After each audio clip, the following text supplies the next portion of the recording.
We will just see one introductory video.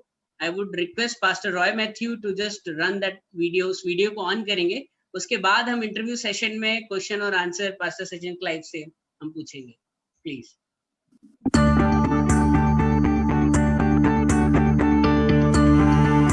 भविष्य में संसार का क्या होगा, इस प्रश्न को लेकर के आज विश्व का हर एक व्यक्ति चिंतित है.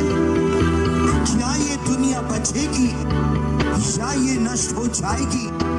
इस बात को लेकर के आज का इंसान, चाहे वो किसी भी जाति, किसी भी सभ्यता, किसी भी संस्कृति का ही क्यों ना हो, लेकिन इस बात को लेकर के परेशान है कि भविष्य में संसार का क्या होगा.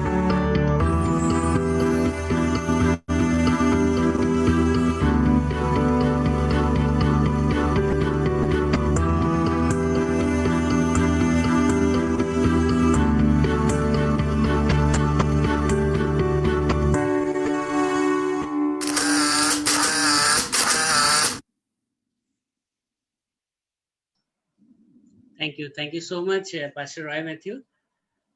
मैं सबसे पहले धन्यवाद देना चाहूँगा परमेश्वर का कि आज उसने इस मंच पर हमें आने का सौभाग्य दिया, और मैं प्रभु के श्रेष्ठ दास पास्टर सचिन क्लाइव जी का मैं स्वागत करता हूँ. मैं उनके बारे में चंद शब्द बताना चाहूँगा. हालांकि वो किसी पहचान के मोहताज नहीं है, पूरा विश्व उन्हें जानता है, और बहुत ही कम उम्र में उन्होंने ऐसे आयामों को छुआ है जो सचमुच में बिना परमेश्वर के अनुग्रह के संभव नहीं हो सकता था. हम जानते हैं पास्टर सचिन क्लाइव को, जो कि दी वॉचर्स मीडिया मिनिस्ट्री के फाउंडर हैं. इसके साथ साथ ये प्रोफेसी पब्लिकेशन इनकॉर्पोरेशन के भी फाउंडर हैं. प्रेजेंटली ये अजमेर से पूरे विश्व में अपनी सेविकाई को दे रहे हैं, और जिनके हम यूट्यूब चैनल को हम लगातार देखते हैं. मैं और इवन मेरा 9 साल का छोटा बच्चा भी, वी आर बिग फैन, और जिनके की लाखों सब्सक्राइबर हैं. हम देख सकते हैं 2 लाख से भी ज्यादा सब्सक्राइबर हैं जो उनको डेली फॉलो करते हैं, और उनकी कई किताबें हैं जैसे तारों का रहस्य, 666, और भी बहुत सी बातें हैं कहने के लिए. लेकिन मैं आगे का समय मैं और ना लेते हुए डायरेक्टली मैं उनको स्पॉटलाइट पे वेलकम करना चाहूंगा. Welcome pastor Sachin Clive. Thank you. Okay pastor, मैं आपसे जो आज का जो हमारा जो सेशन है, हम कुछ सवालों के माध्यम से हम आपसे जानना चाहेंगे कि परमेश्वर ने आपको किन बातों को सिखाया है, और आपने जो इतने रिसर्च करी है इसके बारे में आप हमें अवगत करें. सबसे पहला जो मैं आपसे सवाल पूछना चाहूंगा, वो सवाल ये है कि भविष्यवाणियों में हम बहुत सारी बातों को ले सकते हैं, लेकिन स्पेसिफिकली बाइबल में ऐसी कौन सी भविष्यवाणियां अंकित हैं जिनके द्वारा हम देखकर जान सकते हैं कि हम अंत के समय में जी रहे हैं? आप इस पर कुछ प्रकाश डालें. जी, देखिए, वैसे तो बाइबल के अंदर बहुत सारी भविष्यवाणियां हैं जो हमको सीधे तौर पर इस बात के चिन्ह या प्रमाण उपलब्ध करा रही हैं कि हम अंत के दिनों में अपना जीवन व्यतीत कर रहे हैं, और हम यीशु मसीह के दूसरे आगमन के निकट और निकट पहुंचते चले जा रहे हैं. तो मैं इतने सारे चिन्ह आपको बता सकता हूं कि ये प्रोग्राम जो अभी शुरू हुआ है ये कितने दिनों तक खत्म ही नहीं होगा. इतने चिन्ह जो है वो आज पूरे हो रहे हैं. लेकिन स्पेसिफिकली जो है वो हम 3 चिन्हों को देख सकते हैं, और वो 3 चिन्हों के ऊपर यदि हम बाइबल की भविष्यवाणियों में अपना फोकस लगाएं तो हमको साफ तौर से पता चल जाता है कि यीशु मसीह वास्तव में वापस आ रहा है और उसके आने का समय हो गया है. और सबसे पहला चिन्ह जिसको देख करके ही, जिसको समझ करके ही, देखिए, जिसका विवेक सोया हुआ है वो चिन्ह को कभी भी समझ नहीं पाएगा, लेकिन जिसका विवेक, जिसका कॉन्शियस जागा हुआ है, वो चिन्ह को देखते के साथ ही समझ जाएगा. उसको समझते के साथ ही वो इस बात को जान जाएगा कि यीशु के वापस आने का समय हो गया है. और वो पहला चिन्ह जो है वो है इजराइल देश, यहूदी जाति. और यीशु ने मत्ती रचित सुसमाचार उसका 24 अध्याय 32 से 35 वचन के अंदर जिस अंजीर के पेड़ का जिक्र किया था, बाइबल की ओल्ड टेस्टामेंट की जो प्रोफेसीज हैं उसमें अंजीर का पेड़ यहूदी जाति का प्रतीक बताया गया है अलग अलग जगहों के ऊपर, और परमेश्वर यहूदी जाति की तुलना अंजीर के पेड़ से करता है पुराने नियम की भविष्यवाणियों के अंदर। और यहां पर यीशु ने इस बात का संकेत दिया था, यीशु ने कहा था, अपने शिष्यों को कहा था कि वो अंजीर का पेड़ तुमको जला हुआ सूखा हुआ भी दिखाई दे जाएगा, लेकिन उसके बावजूद तुम उसको देखते रहना, क्योंकि वो दिन आएगा जब उस अंजीर के पेड़ की डालियां कोमल होने लग जाएंगी, उसमें से पत्तियां निकलने लग जाएंगी और तुमको समझ में आ जाएगा कि मैं वापस इस संसार में आने वाला हूं।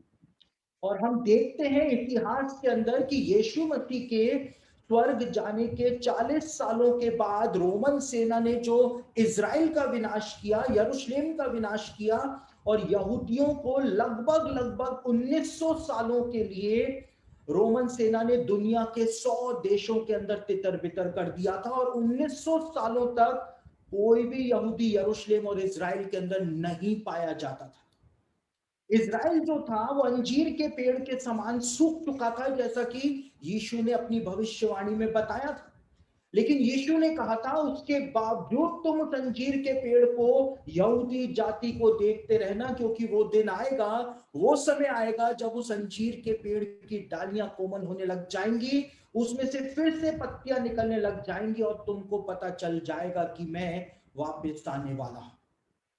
और 1948 में लगभग लगभग 1900 सालों के बाद वो हुआ जिसकी भविष्यवाणी यीशु मसीह ने करी थी। इजराइल देश 1900 सालों के बाद वापस से अस्तित्व में आया और यीशु की भविष्यवाणी 100% पूरी हो गई। यीशु ने सबसे बड़ा चिन्ह बताया था कि तुम अंजीर के पेड़ को देखते रहना, यहूदी जाति को, इजराइल देश को देखते रहना। और जब हम उसको देखते हैं तो यीशु की भविष्यवाणी के आधार पर इजराइल देश का निर्माण हो चुका है, उसकी डालियां कोमल हो चुकी हैं, अंजीर का पेड़ वापस से पनप चुका है।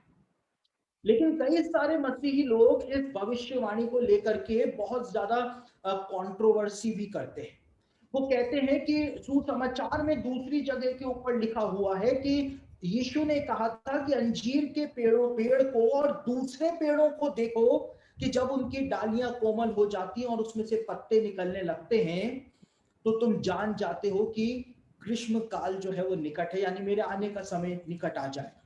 तो कई मसीही लोग जो है वो कंट्रोवर्सी करते हैं और कहते हैं कि सिर्फ यीशु ने अंजीर के पेड़ को ही अपने दूसरे आगमन का चिन्ह नहीं बनाया था, लेकिन दूसरे पेड़ों को भी बनाया था। तो जरूरी नहीं है कि अंजीर का पेड़ इजराइल देश का प्रतीक हो। लेकिन मैं आपको एक बात बताऊं जिसके ऊपर शायद आप लोगों ने पहले कभी गौर नहीं किया होगा, कि जिस समय इजराइल देश का वापस से निर्माण हुआ 1948 में, जैसा यीशु ने कहा था, दूसरे सुसमाचार में लिखा हुआ है कि अंजीर के पेड़ और दूसरे पेड़ों से सीखो, सबकी डालियां जब कोमल हो जाती और पत्ते निकलने लगते हैं, यीशु ने इस बात को कहा। तो 1948 में जब इजराइल देश का निर्माण हुआ, उसी समय बहुत सारे दूसरे देशों का भी निर्माण हुआ था, क्योंकि ओल्ड टेस्टामेंट की प्रोफेसीज में जो देश हैं उनको पहाड़ कह करके भी संबोधित किया गया है, और जो देश हैं उनको पेड़ कह करके भी संबोधित किया गया है, सिंबॉलिकली या एलेगोरिकल तरीके से। तो जैसा यीशु ने कहा था कि अंजीर के पेड़ को भी देखना और दूसरे पेड़ों को भी देखना, तो तुमको समझ में आ जाएगा। तो 1948 में जब इजराइल देश का निर्माण हुआ, उसके साथ साथ बहुत सारे दूसरे पेड़ों का भी, दूसरे देशों का भी निर्माण हुआ था। 1947 में भारत और पाकिस्तान का निर्माण हुआ था। उसके आसपास ही इजिप्ट का निर्माण हुआ था, आधुनिक इजिप्ट का। उसके आसपास ही लेबनान का, सीरिया का, जॉर्डन का, अलग अलग अलग अलग जो देश हैं उनका निर्माण हुआ था, जैसा कि यीशु ने अपनी भविष्यवाणी में बताया था। तो कंट्रोवर्सी का सवाल ही उत्पन्न नहीं होता है, ये सिर्फ समझ का फेर है। हम बात को, मुद्दे को सही तरह से नहीं समझ पाते हैं, इसलिए हम कंट्रोवर्सी करने लगते हैं। तो सबसे पहला चिन्ह जो यीशु ने बताया था, यीशु ने कहा था तुम इजराइल देश को, यहूदी जाति को तुम देखते रहना, तुम, क्योंकि उसको देखते रहने से ही तुमको समझ में आ जाएगा कि मैं वापस आ रहा हूं। और हम देखते हैं कि इज़राइल का जो निर्माण हुआ वो एक मिरेकल बर्थ था इज़राइल का, क्योंकि यशाया ने, परमेश्वर ने यशाया के द्वारा, यशाया उसका 66 अध्याय और उसके 8वें वचन के अंदर परमेश्वर ने भविष्यवाणी कराई थी कि क्या कोई देश एक ही दिन के अंदर उत्पन्न हो सकता है। और परमेश्वर ने कहा था कि ऐसा होगा क्योंकि सिय्योन को तो प्रसव पीड़ाएं उठी ही थी कि उससे संतान उत्पन्न हो गए। परमेश्वर ने कहा था कि एक ही दिन में एक देश का जन्म होगा, और पूरी दुनिया का इतिहास उठा करके आप पढ़ लीजिए, आधुनिक इतिहास उठा करके पढ़ लीजिए, पूरी दुनिया में सिर्फ एक ही देश ऐसा है जिसका निर्माण एक दिन में हुआ है, और वो इज़राइल है। यानी 1948 में 14 मई 1948 को जब इज़राइल देश का निर्माण हुआ, तो यशाया उसका 66 अध्याय और उसके 8वें वचन में जो भविष्यवाणी दी गई थी वो पूरी तरह से पूरी हो गई थी। यानी जो चिन्ह यीशु ने दिया, जो चिन्ह यशाया ने दिया, सब पूरा हुआ। साथ ही साथ यदि यहेजकेल की पुस्तक के 37वें अध्याय को आप पढ़ें, इज़ीकियल 37 को आप पढ़ें, तो वहां पे वैली ऑफ ड्राई बोन्स के बारे में बताया हुआ, वैली ऑफ ड्राई बोन्स। और ये इज़राइल का जो जन्म हुआ कि सिय्योन को तो प्रसव पीड़ाएं उठी ही थी कि उससे संतान उत्पन्न हो गए, तो ये उत्पन्न कहां से होंगे, वो यहेजकेल ने बताया था 37 चैप्टर में, हड्डियों की तराई के अंदर। और वहां पे जब यहेजकेल को हड्डियों की तराई में ले जाया जाता है, यहेजकेल उस समय, जिस समय यहूदी इतिहास और जो रबैनिकल कमेंट्रीज हैं वो इस बात को बताती हैं कि जब शद्रक, मेशक और अबेदनगो को परमेश्वर ने आग के भट्टे में से बचाया था, तो एक प्रचंड वायु भी परमेश्वर ने चलाई थी जिसकी वजह से वो आग का भट्टा जो था वो बुझ गया था। जब वो जीवित ही आग के भट्टे में से बाहर आ गए थे, उसके बाद परमेश्वर ने, जूइश कमेंट्रीज कहती हैं कि एक प्रचंड वायु चलाई थी जिससे आग का भट्टा बुझ गया था। और वो प्रचंड वायु जो थी वो यहेजकेल को बेबीलोन में से उठा करके और हड्डियों की तराई में ले गई थी। तो जिस समय शद्रक, मेशक और अबेदनगो वाला सीन हो रहा था, उसी समय ये हड्डियों की तराई का दर्शन यहेजकेल को दिखाया गया था। रबैनिकल कमेंट्रीज इस बात को बताती है। तो जब यहेजकेल हड्डियों की तराई के अंदर था, तो वहां पर उसको हड्डियां ही हड्डियां दिखाई गई, और वो हड्डियां क्या थी? मसीही लोग कहते हैं कि वो मसीहों के पुनरुत्थान का प्रतीक है, वो कलीसिया की आत्मिक जागृति का प्रतीक है, अलग अलग व्याख्याएं देते हैं। लेकिन यहेजकेल की पुस्तक उसका 37 अध्याय और उसके 11वें वचन को आप पढ़ेंगे, तो वहां पे खुद परमेश्वर कहता है कि ये हड्डियां क्या हैं जिसके बीच में यहेजकेल खड़ा हुआ था। परमेश्वर ने कहा था कि ये सूखी हुई हड्डियां इज़राइल के घराने की उपमा, ये इज़राइल का घराना है जो तू देख रहा है। और आप यदि उन ऐतिहासिक तस्वीरों को देखें दूसरे विश्व युद्ध की, जब हिटलर के कंसंट्रेशन कैंप्स में यहूदी लोग थे, तो यहूदियों की हालत जो थी वो बिल्कुल इसी प्रकार की हो गई थी जैसा कि यहेजकेल ने अपने 37वें अध्याय के अंदर बताया। और यहूदी रब्बी भी इस बात को कहते हैं कि हड्डियों की तराई का यहेजकेल का दर्शन जो है वो यहूदियों के ऊपर पूरा हो चुका है हिटलर के कंसंट्रेशन कैंप्स के अंदर। परमेश्वर ने कहा था वहां से निकाल करके तुमको तुम्हारे देश में लेकर के जाऊंगा। और जैसे ही दूसरा विश्व युद्ध खत्म हुआ था, परमेश्वर उन हड्डियों के समान यहूदियों को निकाल करके उनको वापस उनके देश पवित्र भूमि ले गया था। तो सबसे पहला चिन्ह जो है, जो हमको बताता है कि यीशु मसीह वापस आ रहा है, हम अंत के दिनों में हैं, वो इज़राइल देश के रूप में सामने आता है। और देखिए यशाया उसका 51 अध्याय और उसके 3रे वचन को पढ़े, तो वहां पर एक चिन्ह दिया हुआ है कि जब परमेश्वर का अनुग्रह वापस से इज़राइल पर होगा, हम अंत के दिनों में आ जाएंगे, तो एक चिन्ह प्रकट होगा कि इज़राइल देश अदन की वाटिका के समान और यहोवा की वाटिका के समान बन जाएगा। और आज हम देखते हैं, आप इज़राइल जाएं तो वहां पे देखेंगे कि पूरा इज़राइल जो है, इज़राइल के चारों ओर रेगिस्तान है, लेकिन इज़राइल जो है वो अदन की वाटिका के समान और यहोवा की वाटिका के समान हरा भरा हो रखा है। तो पहला चिन्ह तो यह है कि हम इज़राइल को देख करके ही जान सकते हैं कि हम अंत के दिनों में जी रहे हैं। दूसरा चिन्ह जो है वो पौलुस के द्वारा बताया गया, दूसरा तिमुथियुस उसका 3 अध्याय 1 से 4 वचन में।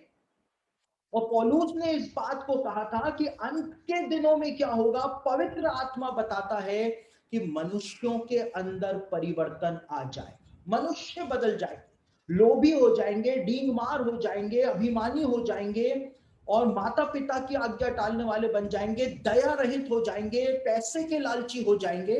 ये सब मनुष्यों में परिवर्तन आ जाएगा। और हम देखते हैं कि प्रेजेंट सोसाइटी जो है उसका हाल बिल्कुल ऐसा ही हो गया है। बिल्कुल ऐसा का ऐसा प्रेजेंट सोसाइटी हो गई है, जहां पे लोग जो है वो स्वार्थी हो गए हैं और पूरी तरह से परिवर्तित हो गए, माया रहित हो गए हैं, दया रहित हो गए। लेकिन दूसरा तिमुथियुस उसका 3 अध्याय और उसके 4 वचन को पढ़े तो वहां पे स्पेसिफिकली पौलुस ने तिमुथियुस को बताया था कि अंत के दिनों में मसीहों का हाल क्या हो जाएगा। वहां पे स्पेसिफिकली पौलुस कहता है कि लोग यानी मसीही लोग परमेश्वर के नहीं वरन सुख विलास ही के चाहने वाले हो जाएंगे। अब देखिए, जो परमेश्वर को नहीं मानता है उसको परमेश्वर से कोई लेना देना भी नहीं। तो परमेश्वर को मानने वाले लोग कौन है? वो मसीही लोग हैं।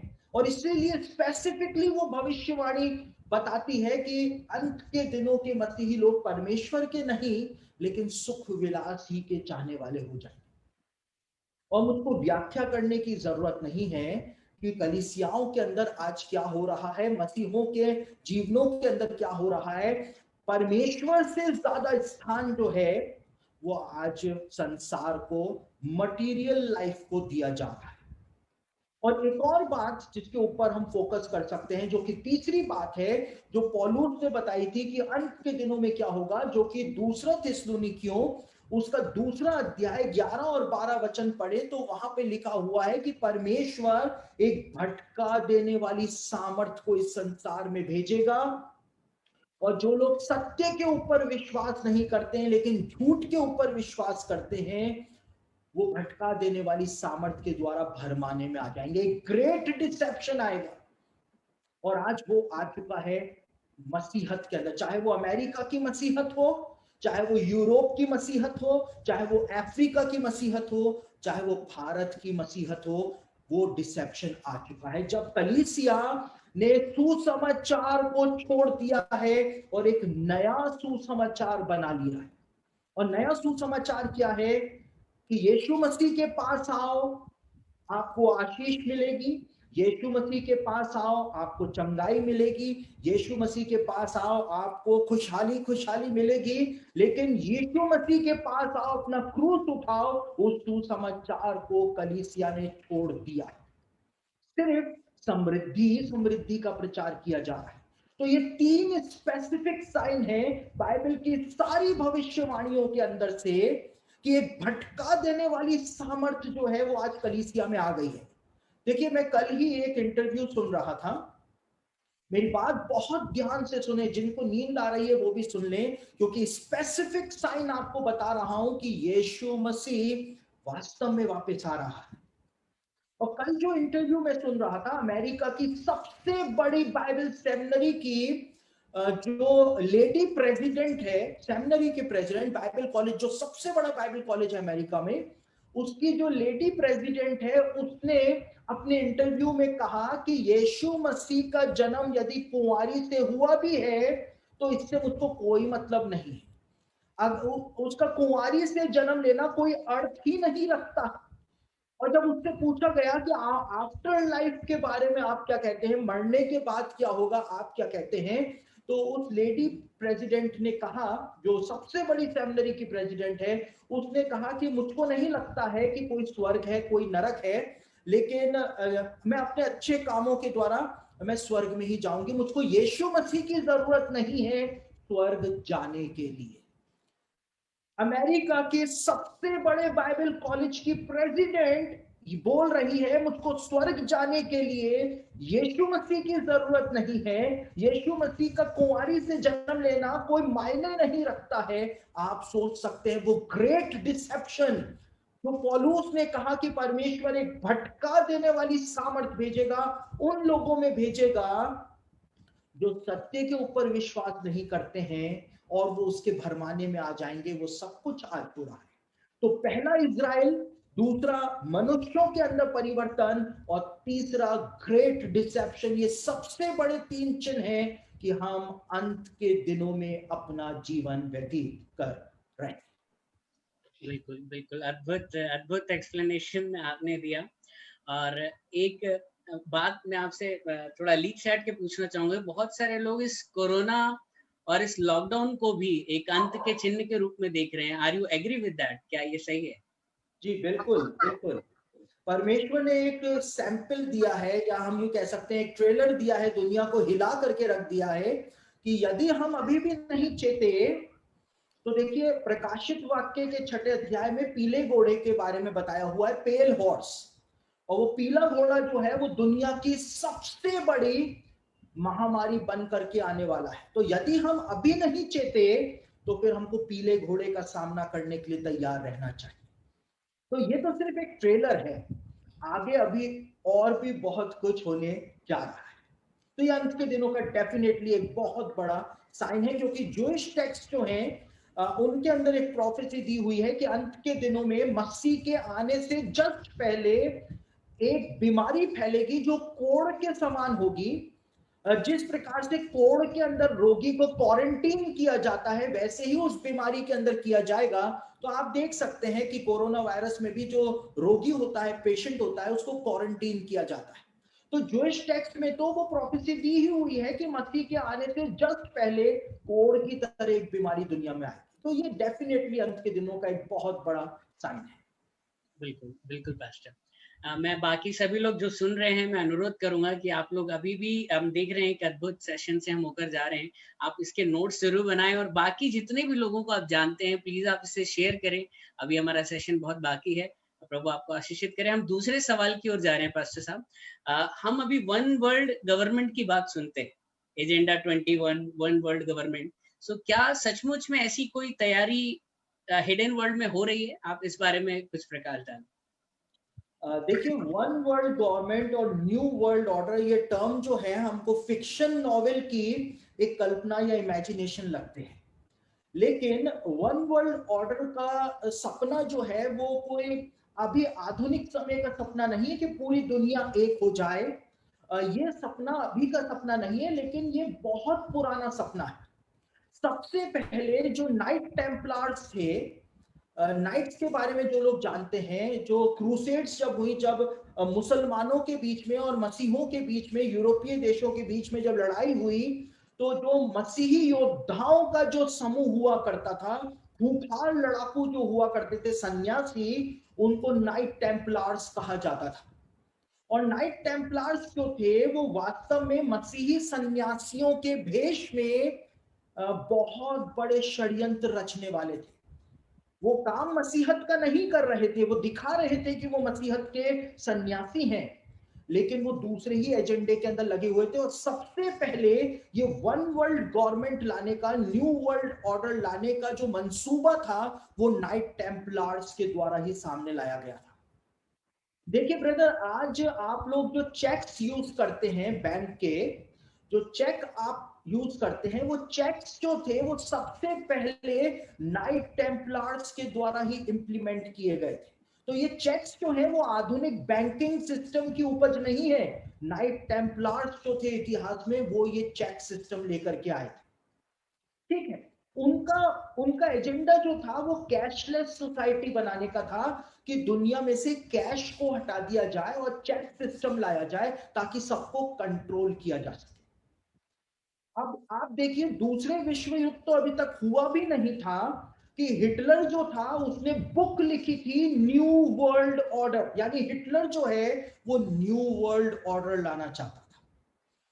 अब दूसरा विश्व युद्ध जब समाप्त हो गया, तो दूसरा विश्व युद्ध समाप्त जैसे ही हुआ, वैसे ही एक ऐसी संस्था अस्तित्व में आई जो मानव इतिहास में कभी अस्तित्व में आई ही नहीं थी। बेबीलोन का गुम्बद जो था, टावर ऑफ बेबल जो था, उस समय इंसान ने वैसा प्रयास किया था, और उसके बाद 1945 में वैसा प्रयास किया गया था जिसको हम कहते हैं यूनाइटेड नेशंस ऑर्गेनाइजेशन। और यूनाइटेड नेशन ऑर्गेनाइजेशन का जो कॉन्स्टिट्यूशन है, जिसको वर्ल्ड कॉन्स्टिट्यूशन कहा जाता है, कॉन्स्टिट्यूशन ऑफ द अर्थ उसको उसका नाम है, आप उसको पढ़ेंगे तो ये न्यू वर्ल्ड ऑर्डर और ये वन वर्ल्ड गवर्नमेंट, ये आपको किताबी बातें या काल्पनिक बातें नहीं लगेंगी, क्योंकि ये तो यूनाइटेड नेशन ऑर्गेनाइजेशन का दर्शन है कि पूरे विश्व की एक ही सरकार हो और पूरे विश्व में एक ही संविधान लागू किया जाए, एक ही करेंसी लाई जाए, एक ही न्यायालय जो है पूरी दुनिया का हो, सारे बॉर्डर्स जो है वो समाप्त कर दिए जाए। अब देखिए, प्रकाशित वाक्य के अंदर हम पढ़ते हैं कि 10 राजाओं का राज्य जो होगा, 10 किंगडम्स जो होंगे जो एंटी क्राइस्ट का साथ देंगे, प्रकाशित वाक्य 17 अध्याय में लिखा हुआ है 10 किंगडम्स, यानी 10 किंगडम्स का जो राज्य होगा वो एंटी क्राइस्ट को सपोर्ट करेगा, बीस्ट सिस्टम को सपोर्ट करेगा। और आपको जान करके हैरानी होगी, मैं एक तस्वीर आपको दिखाने जा रहा हूं। क्लब ऑफ रोम जो था उसने 1970s के अंदर, यहां पर आपको दिख रहा होगा, क्लब ऑफ रोम ने 1974 में पूरी दुनिया को 10 किंगडम्स के अंदर डिवाइड किया था, किंगडम्स में, 10 नेशंस में नहीं, 10 रीजन्स में नहीं, लेकिन 10 किंगडम्स में डिवाइड किया। तो 10 किंगडम्स में डिवाइड क्यों किया? और जब बहुत ज्यादा विरोध इसका हुआ तो क्लब ऑफ रोम ने उसका नाम बदल के 10 रीजन्स ऑफ द वर्ल्ड कर दिया, 10 किंगडम्स, यानी अपने एजेंडे को छिपा लिया। अब हम देखते हैं प्रकाशित वाक्य में एक पशु जो है, एक साम्राज्य, एंटी क्राइस्ट नहीं, लेकिन अंतिम साम्राज्य जो है वो हमको समुद्र में से निकलता हुआ दिखाई देता है। एक पशु को मैंने समुद्र में से निकलता हुआ देखा, यूहन्ना ने कहा। एक पशु, एक साम्राज्य, एक पूरा विश्व साम्राज्य जो था वो समुद्र में से निकल करके बाहर आ रहा था। ठीक है, अब मैं जो तस्वीर आपको दिखाने जा रहा हूं, आप इसको देखें, आपको यूहन्ना की बात यहां पे समझ में आ जाएगी कि एक विश्व साम्राज्य जो है वो समुद्र में से निकलता हुआ आपको दिखाई देगा। यूएनओ का, यूनाइटेड नेशंस ऑर्गेनाइजेशन का जो फ्लैग है, उस फ्लैग में जो ब्लू कलर का बैकग्राउंड दिखाया जाता है वो ओशंस यानी महासागर का प्रतीक है, और उस महासागर में से पृथ्वी यानी एक साम्राज्य निकलता हुआ हमको दिखाई दे रहा है। तो यूहन्ना ने जैसा बताया बिल्कुल वैसा का वैसा हमको यहां पर देखने को मिल रहा है। तो ये न्यू वर्ल्ड ऑर्डर जो है या वन वर्ल्ड गवर्नमेंट जो है वो कोई काल्पनिक बातें नहीं है, ये एक पूरे एजेंडे के तहत काम हो रहा है। अब एक और आपको एविडेंस देता हूं। यूनाइटेड नेशंस ऑर्गेनाइजेशन के अंदर जो सिक्योरिटी काउंसिल है उसके अंदर 5 परमानेंट मेंबर हैं जो कि सुपर पावर हैं, और 10 टेम्पररी मेंबर्स हैं सिक्योरिटी काउंसिल। अब ऐसी योजनाएं बनाई जा रही हैं कि 2 सुपर पावर्स को इन 5 सुपर पावर्स में और जोड़ा जाए, यानी 7 सुपर पावर हो जाएंगी। और क्यों करा जा रहा है? क्योंकि भारत इतना ज्यादा ताकतवर होता चला जा रहा है कि भारत को सुपर पावर का दर्जा ना दिया जाए, ये एक बेईमानी भरी बात होगी। दूसरी ओर ब्राजील जो है उसको भी सुपर पावर का दर्जा दिए जाने की वकालत चल रही है अमेरिका के द्वारा और दूसरे देशों के द्वारा। तो इंडिया और ब्राजील को इन 5 महाशक्तियों के अंदर जोड़ने की बात की जा रही है, और यूनाइटेड नेशंस का ढांचा बदलने की बात की जा रही है। और ढांचा कैसे बदलने की बात की जा रही है? जो 10 टेम्पररी मेंबर्स हैं उनकी शक्तियों को भी बढ़ाने की बात की जा रही है। अगर ऐसा हो जाता है तो हम देखते हैं कि 5 की जगह 7 सुपर पावर्स हो जाएंगी यूनाइटेड नेशंस में, और 10 टेम्पररी मेंबर्स और भी ज्यादा मजबूत हो जाएंगे। तो हमको क्या दिखता है? एक पशु जो समुद्र में से निकल रहा था उसके 7 सिर और 10 सींग थे। सींग यानी कि सामर्थ, सींग यानी कि सामर्थ, बाइबल में सामर्थ का प्रतीक है सींग, यानी कि पावर्स। जो 10 टेम्पररी पावर्स हैं और 7 सुपर पावर्स हैं वो हमको निकलती हुई दिखाई दे जाती है। तो बिल्कुल वैसा का वैसा हो रहा है। तो ये काल्पनिक बातें नहीं है। यूनाइटेड नेशंस का जो एजेंडा है वो कैशलेस सोसाइटी का एजेंडा है, और इस कैशलेस सोसाइटी को लाने के लिए यूनाइटेड नेशंस बहुत मेहनत कर रहा है। पूरी दुनिया के अंदर ग्लोबलाइजेशन लाया जा रहा है, वैक्सीन के द्वारा भी लाया जा रहा है। पूरी दुनिया एक हो गई है वैक्सीन के द्वारा भी। साथ ही साथ ग्लोबल क्राइसिस जो है वो उत्पन्न किए जा रहे हैं। देखिए जो सीक्रेट सोसाइटीज हैं, मैं नहीं जानता हूं कि आप लोग ये इन सब बातों के बारे में कितना जानते हैं, लेकिन मुझसे जितना बुलवाते चले जाएंगे मैं उतना बोलता चला जाऊंगा। तो दुनिया के अंदर जो सीक्रेट सोसाइटीज हैं जो चाहती हैं कि वन वर्ल्ड गवर्नमेंट पूरी दुनिया के अंदर आ जाए, वो इस बात को कहती है कि हमको एक ग्लोबल क्राइसिस की जरूरत है, सिर्फ एक। देखिए, आतंकवाद को रोकना क्या मुश्किल काम है क्या? अमेरिका अगर छींक दे तो आतंकवादियों के तंबू उखड़ जाए, लेकिन अमेरिका जानबूझ करके आतंकवाद को नहीं रोकता है। समझ रहे? तो आतंकवाद को नहीं रोका जा रहा है। क्या इजराइल और पैलेस्टीन के बीच का मसला नहीं सुलझाया जा सकता है? सुलझाया जा सकता है, लेकिन ये न्यू वर्ल्ड ऑर्डर के जो सपोर्टर्स हैं ये चाहते ही नहीं है कि वो मसले सुलझें, क्योंकि जब ग्लोबल क्राइसिस होगा तो जबरदस्ती न्यू वर्ल्ड ऑर्डर को लाना ही पड़ेगा। जैसे आज कोरोना वायरस के द्वारा ऐसा क्राइसिस सामने आ गया है कि एक न्यू वर्ल्ड ऑर्डर लाया जाए। हमारे प्रधानमंत्री ने ये दूसरा स्ट्रेन कोरोना वायरस का जब फैला भी नहीं था उससे पहले कहा था कि न्यू वर्ल्ड ऑर्डर लाना बहुत ज्यादा जरूरी है। पूरी दुनिया के राजनेता बोल रहे हैं कि न्यू वर्ल्ड ऑर्डर लाना जरूरी है। तो न्यू वर्ल्ड ऑर्डर और वन वर्ल्ड गवर्नमेंट कोई काल्पनिक चीजें नहीं है, ये फिक्शन नॉवेल की कल्पना नहीं है, लेकिन बाइबल में प्रकाशित वाक्य में इसकी झलक दी हुई है, दानियल की पुस्तक में इसकी झलक दी हुई है, और ये इंप्लीमेंट होने जा रहा है। और ये इंप्लीमेंट कब होगा वो भी मैं आपको बता देता हूं। आपको मैं दिन बता रहा हूं आज इस समय कि न्यू वर्ल्ड ऑर्डर कब लागू होगा और वन वर्ल्ड गवर्नमेंट कब इस संसार में आएगी। जिस दिन करोड़ों लोग एक साथ एक ही समय में पृथ्वी पर से गायब हो जाएंगे, एक ग्लोबल क्राइसिस उत्पन्न हो जाएगा, मसीही लोग सच्चे विश्वासी रैप्चर में उठा लिए जाएंगे, तो पूरी दुनिया में ग्लोबल क्राइसिस आ जाएगा और न्यू वर्ल्ड ऑर्डर इंप्लीमेंट कर दिया जाएगा। तो ये वो दिन होगा जब न्यू वर्ल्ड ऑर्डर इस दुनिया में आ जाएगा। तो न्यू वर्ल्ड ऑर्डर जो है वो कोई काल्पनिक बात नहीं है, वो एक रियलिटी है जिसको हम जितना जल्दी एक्सेप्ट कर लें उतना ही हम फायदे में रहेंगे। जी, बिल्कुल आपने हमारी आंखों को खोला है। बहुत सारे लोग सोचते हैं कि ये सिर्फ एक फिक्शन है ऐसी, लेकिन सच में आपने आज बाइबल से ही हमें इन बातों को समझाया। हम धन्यवाद देते हैं आपका। हम अगले सवाल की तरफ जाएंगे। रैप्चर से पहले, जैसा आपने बोला कि वो जो ग्लोबल क्राइसिस, रैप्चर से पहले ऐसी इतनी कौन सी वो भविष्यवाणियां हैं जिनका पूरा होना अभी बाकी? बहुत सारे लोग डरते हैं रैप्चर के नाम से। कुछ लोग सोचते हैं प्रभु हम तैयार नहीं, अभी थोड़े और दिन हो। और उनके लिए थोड़ा तसल्ली देने वाला सवाल है इसका जवाब जो आप देंगे कि इतने ऐसी कौन सी वो भविष्यवाणियां हैं जिनका पूरा होना अभी बाकी है प्रभु के आगमन से पहले? प्लीज। देखिए, बाइबल के अंदर स्पेसिफिकली बताया हुआ है कि रैप्चर से पहले, देखिए तीसरी बात जो मैं आपको बताऊंगा उसके ऊपर थोड़ा सा डिस्प्यूट हो सकता है, लेकिन दो बातें रैप्चर घटित होने से पहले तो होंगी ही होंगी।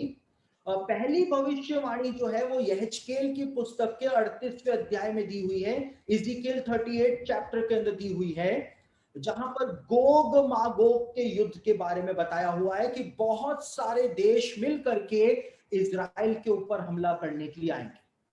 और वहां पर उस 38th चैप्टर में यहेजकेल के वहां पे स्पेसिफिकली परमेश्वर ने कहा है कि अंत के वर्षों में ऐसा होगा, अंत के दिनों में नहीं, अंत के वर्षों में ऐसा होगा कि ये सारे देश जो है वो इजराइल के ऊपर हमला करने आएंगे। तो रैप्चर से पहले हम उस युद्ध को जरूर से देखेंगे जिसके द्वारा परमेश्वर अपनी महामहिमा को दुनिया के सामने प्रकट करेगा। क्योंकि इज़ीकेल 38 में ही परमेश्वर ने कहा है कि मैं इजराइलियों को इस प्रकार से बचाऊंगा कि जाति जाति के लोग जान जाएंगे कि मैं ही इजराइल का परमेश्वर हूं। यानी हम जैसे परमेश्वर ने लाल समुद्र को खोल करके इजराइलियों को बचा लिया था, हम ऐसी महिमा के जीवित गवाह बनने जा रहे हैं। परमेश्वर अपनी ऐसी सामर्थ्य दिखाएगा और यहूदियों को और इजराइल देश को परमेश्वर बचाएगा। और वो सिनेरियो सारा सेट हो चुका है। जितने भी देशों के नाम यहेजकेल ने बताए हैं, अभी अगर इजराइल सीज फायर नहीं करता, जो गाजा के साथ कॉन्फ्लिक्ट इजराइल का हुआ, अगर इजराइल सीज फायर नहीं करता तो ये गोग मागोग का युद्ध हो गया था, ये होते होते रुक गया, ये तो हो गया था ये युद्ध। और हम तो ऐसा सोचने लग गए थे कि अब परमेश्वर की वो महामहिमा आंखों से देखने का सौभाग्य मिलने वाला है, लेकिन इजराइल ने सीज फायर कर दिया। और सारे देशों के नाम जो बताए हुए हैं, देखिए वहां पे रोश, रोश का नाम बताया हुआ है, और स्कॉलर्स कहते हैं कि ये रोश जो है वो आधुनिक समय में रूस का नाम माना जाता है। मेशेक का नाम बताया गया है, बाइबल स्कॉलर्स कहते हैं ये मेशेक जो है वो मॉस्को का नाम पुराने जमाने में हुआ करता था। और वहां पे तूबल का नाम बताया है, और बाइबल स्कॉलर्स कहते हैं कि रशिया का हथियारों का जो सबसे बड़ा कारखाना है वो तूबल में ही पाया जाता है, और तूबल को आज टोबलॉस्क के नाम से जाना जाता है। तो वहां पे लिखा है रोश, मेशेक और तूबल का प्रधान जो होगा वो इजराइल पर हमला करने आएगा, और उसके साथ कौन कौन होंगे? फारस होगा, यानी ईरान होगा। आप देख सकते हैं ईरान के साथ इजराइल के मतभेद चल रहे हैं। वहां पर कूश का नाम बताया हुआ है, जो कि आधुनिक समय का पाकिस्तान है। अभी पाकिस्तान की सेनाएं इजराइल पर हमला करने निकलने वाली थी। और अलग अलग देशों के नाम बताए हुए, तोगर्मा का घराना बताया गया है। तोगर्मा यानी टर्की के बारे में वहां पे बताया हुआ है। टर्की देश की सेनाएं तैयार थी इजराइल के ऊपर हमला करने के लिए। तो ये सारे देश जो हैं वो तैयार बैठे हैं, ताक में बैठे हैं कि कब मौका मिले और कब इजराइल के ऊपर हमला करें। और जब ये इजराइल के ऊपर हमला करेंगे तो यहेजकेल 38 में परमेश्वर ने कहा है, मैं ऐसी महिमा दिखाऊंगा कि देश देश के लोग जान जाएंगे और यहूदी भी जान जाएंगे कि मैं उनका परमेश्वर। तो पहला चिन्ह तो यह है जो हम रैप्चर से पहले आंखों के सामने पूरा होते हुए देखेंगे। दूसरा चिन्ह जिसके बारे में जकरिया भविष्यवक्ता की पुस्तक उसका 12वां अध्याय और 10 से लेकर 14 वचन के अंदर बताया हुआ है कि यहूदियों के ऊपर पवित्र आत्मा उतरेगा यरूशलेम के अंदर, और वो यीशु मसीह के लिए रोना शुरू कर देंगे। वो यीशु के लिए रोएंगे, वो ऐसे रोएंगे जैसे इकलौते बेटे के लिए लोग रोते हैं, इस प्रकार से रोएंगे। और उसके लिए रोएंगे जिसको उन्होंने बेदा था। किसको बेदा था? यीशु मसीह को बेदा था। तो ये दूसरा स्पेसिफिक चिन्ह है जो रैप्चर से पहले हम अपनी आंखों के सामने पूरा होते हुए देखेंगे ही देखेंगे।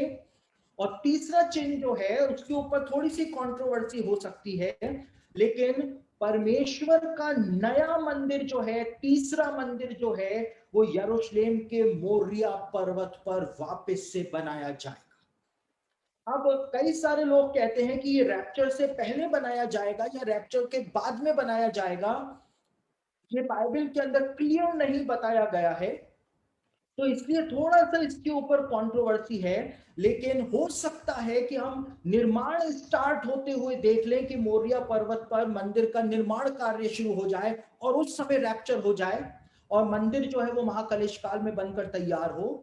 और ये भी हो सकता है कि हम मंदिर को अपनी आंखों के सामने बनते हुए मोरिया पर्वत पर देखें, जो 2000 सालों में किसी भी विश्वासियों की पीढ़ी ने इन चिन्हों को नहीं देखा है।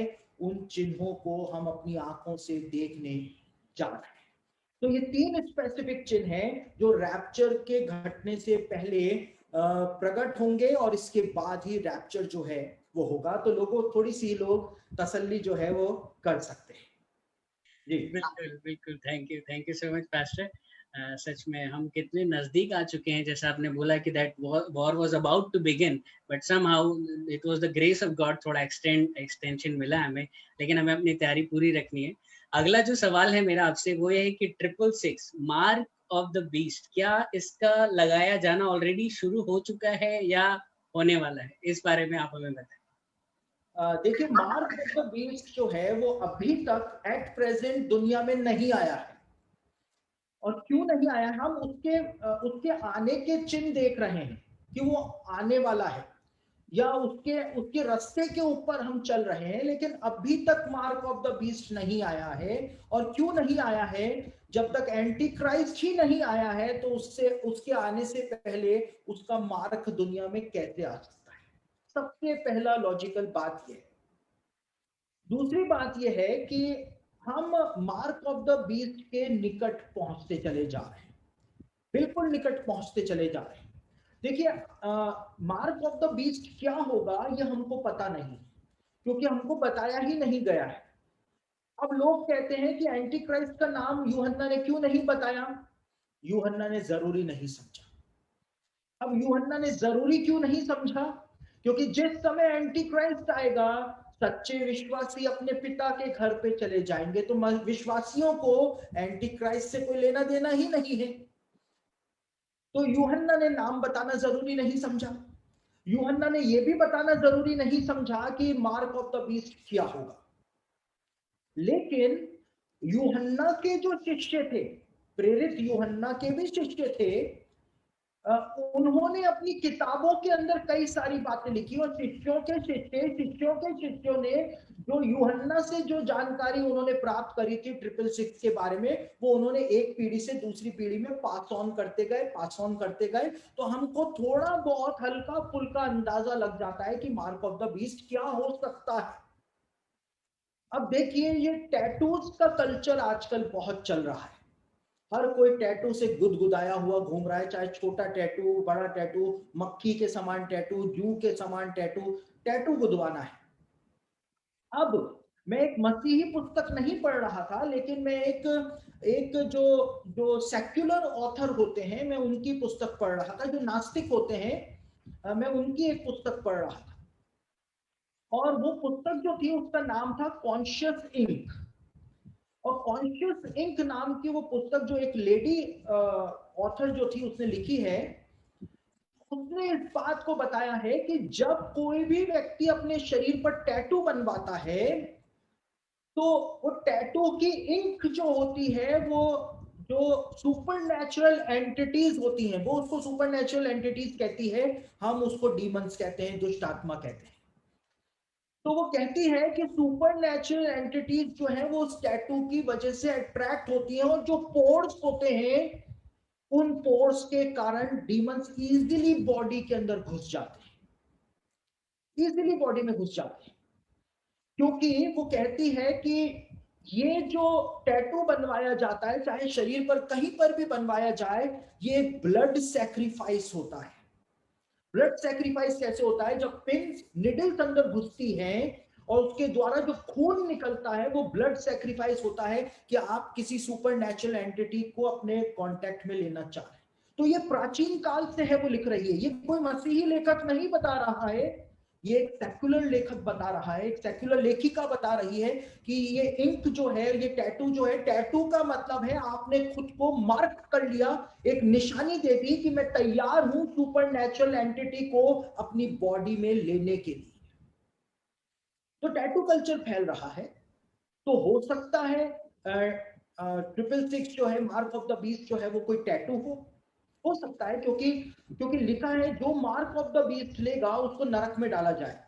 तो अगर मार्क ऑफ द बीस्ट सिर्फ खरीदने और बेचने के लिए होता, तो परमेश्वर खरीदने और बेचने वाले आइटम की वजह से क्या हमको नरक में डाल देगा? यानी कि हमारे उद्धार के ऊपर, हमारी आत्मा के ऊपर, हमारे आत्मिक जीवन के ऊपर मार्क ऑफ द बीस्ट असर डालेगा, तभी तो नरक में डाला जा रहा है। यानी कि मार्क ऑफ द बीस्ट का संबंध सिर्फ हमारे भौतिक यानी फिजिकल लाइफ से नहीं, हमारे आत्मिक जीवन से भी होगा। तो हो सकता है ये एक टैटू हो, और टैटू होगा तो सीधी सी बात है, टैटू का मतलब जो पैगन वर्ल्ड होता है, जो ऑकल्ट वर्ल्ड होता है, उसमें टैटू का मतलब होता है खुद को मार्क करना कि हम डीमंस को अंदर लेने के लिए तैयार हैं। दूसरी बात, कई सारे लोग जो हैं वो कहते हैं कि चिप जो आज बनाई जा रही है, जो हाथ के अंदर लगाई जा रही है, जिसके द्वारा ट्रांजैक्शंस भी इजीली किए जा सकते हैं, हो सकता है वो मार्क ऑफ द बीस्ट हो। अभी अमेरिका के पेंटागन ने एक चिप बनाई है, वो चिप नहीं है, वो जेल है। उस जेल को चिप कहा जा रहा है, यानी जेल के फॉर्म में चिप बनाई है। और सिरिंज से जैसे आपका टीका लग रहा है, वैक्सीन लग रहा है, ऐसे ही उसको जेल को आपके शरीर में डाल दिया जाएगा। वो जेल के फॉर्म में चिप होगी, और वो आपके शरीर में कोरोना वायरस को ट्रैक करेगी और उसको बाहर निकालेगी। ये पेंटागन ने, अमेरिका का जो रक्षा विभाग है उसने उस टेक्नोलॉजी को बनाया है। कुछ ही समय के अंदर वो लोगों के अमेरिका में लगनी शुरू हो जाएगी। तो हो सकता है वो जेल के फॉर्म में कुछ चीज हो, ये भी हो सकता है। अब देखिए, एक अर्ली चर्च फादर था दूसरी या तीसरी सदी में, और उस अर्ली चर्च फादर का नाम था एफ्रेम द सीरियन। और एफ्रेम द सीरियन जो था, उसने चर्च को बताया था कि मार्क ऑफ द बीस्ट क्या होगा, और उसने कहा था मार्क ऑफ द बीस्ट जो है वो सांप का निशान होगा, सर्पेंटाइन साइन होगा, एफ्रेम द सीरियन ने कहा। अब मैं ये नहीं बोल रहा हूं कि कोरोना वायरस की vaccine mark of the beast है, मैं नहीं बोल रहा हूं, क्योंकि मैंने कहा कि मार्क ऑफ द बीस्ट अभी तक आया नहीं है, क्योंकि एंटी क्राइस्ट ही नहीं आया तो मार्क ऑफ द बीस्ट आ नहीं सकता है।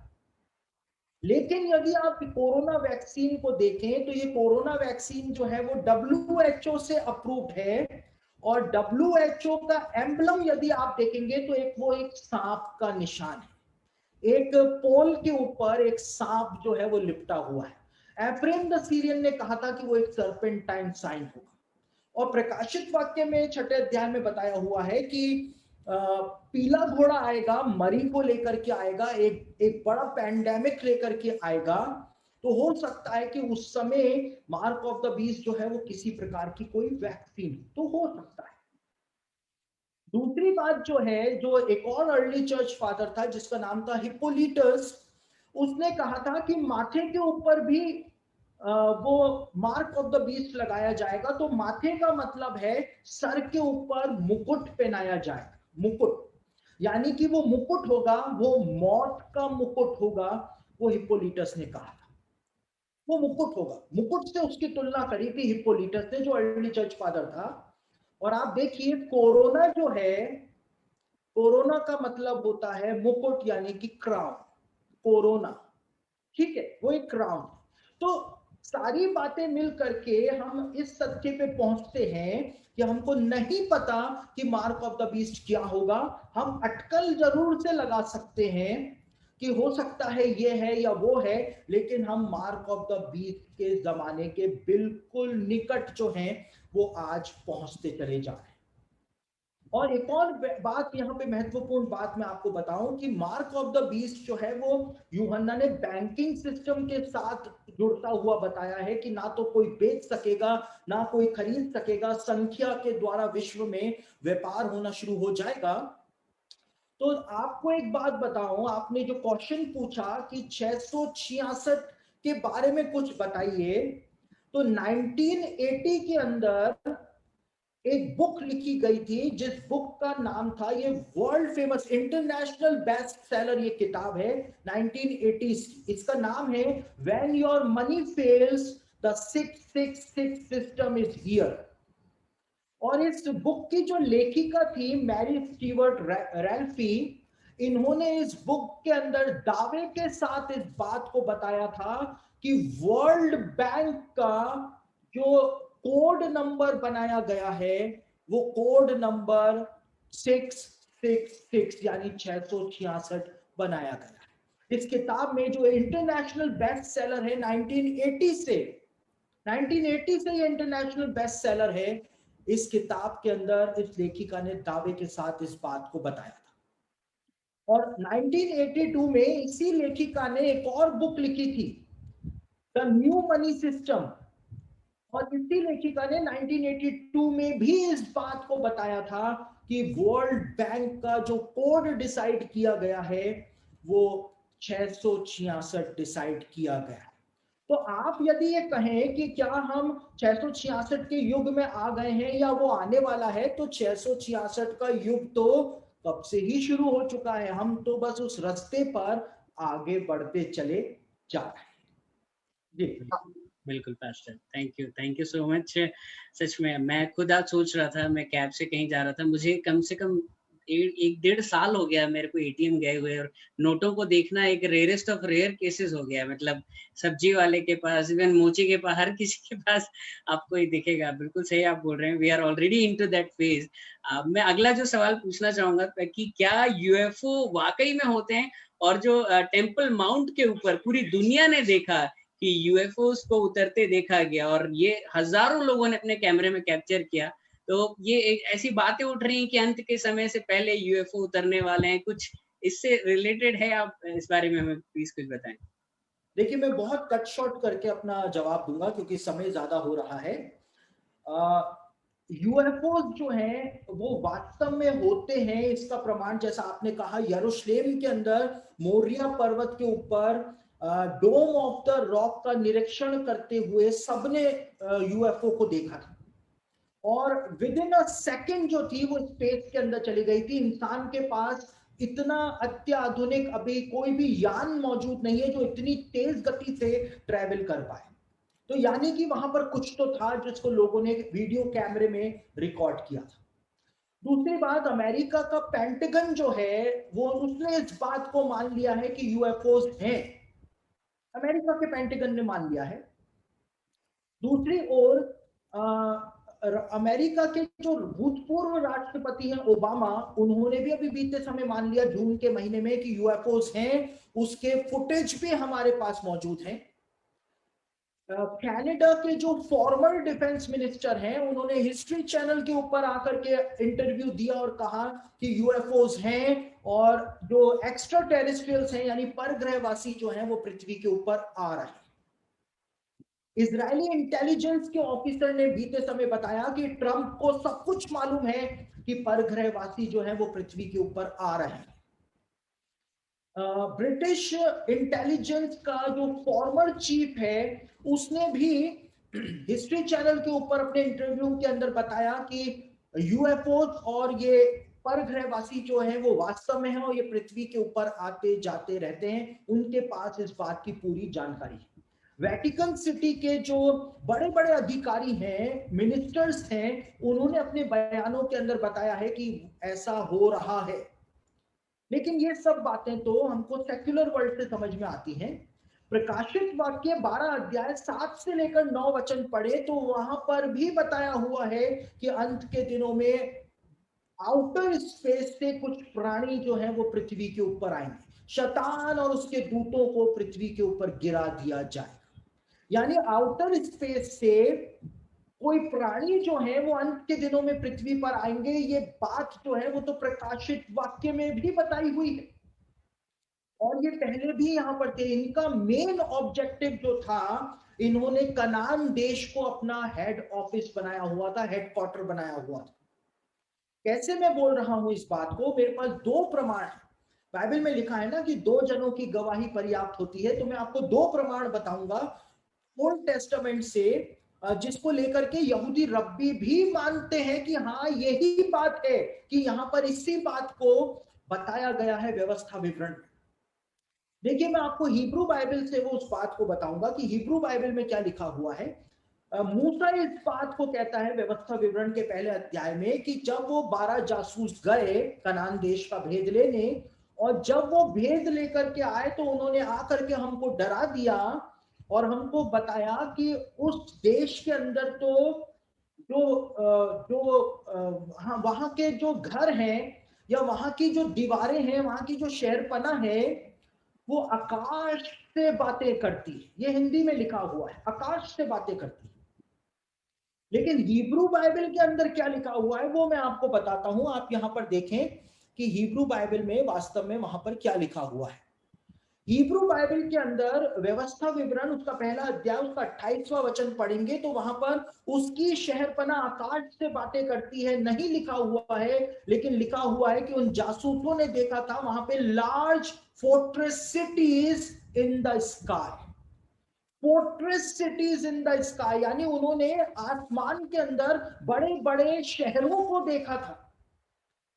अब यहूदी रब्बी कहते हैं वो कैसे देख सकते थे, लेकिन यहूदी रब्बी बताते हैं कि उन्होंने वहां पे बड़े बड़े शहरों के रूप में बड़ी बड़ी जो यूएफओस थी उनको कनान देश में देखा था। इसलिए वो जासूस डर गए थे, इसलिए वो डर गए थे क्योंकि लार्ज फोर्टिफाइड सिटीज आसमान के अंदर टंगी हुई थी।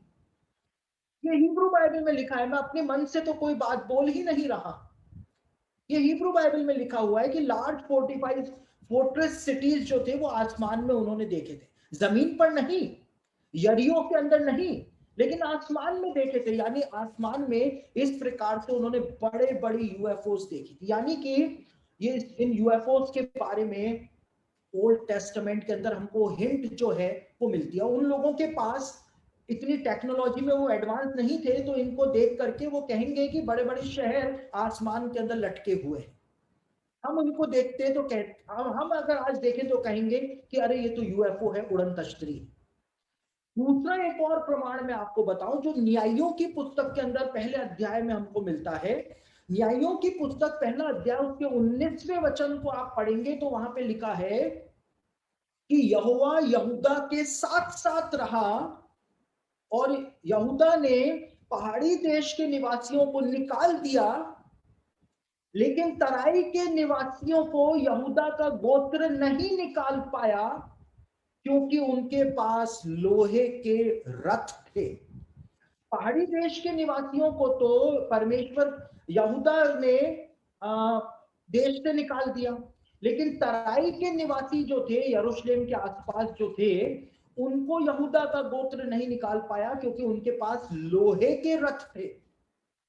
ओरिजिनल हिब्रू में यदि आप पढ़े लोहे के रथ जहां पे लिखा है, तो रथ के लिए जो शब्द इस्तेमाल हुआ है ओरिजिनल हिब्रू में, वो शब्द है चक्की का पाट।